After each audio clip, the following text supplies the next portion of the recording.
barang baru guys, nak dioperate.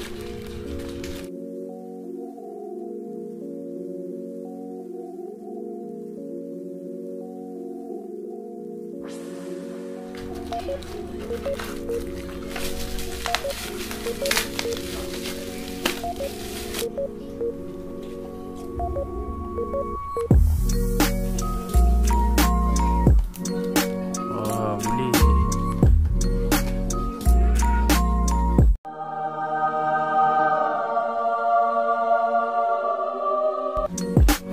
Best guys.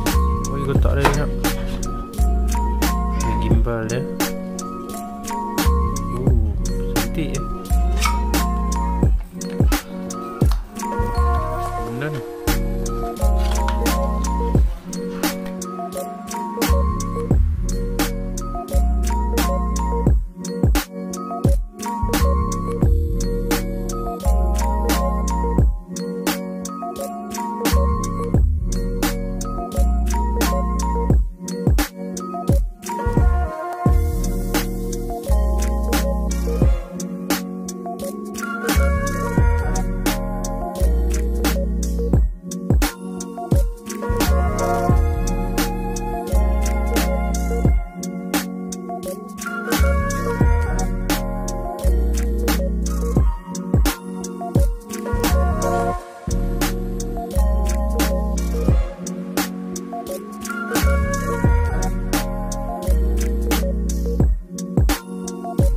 Okay guys, tadi review untuk gimbal ni.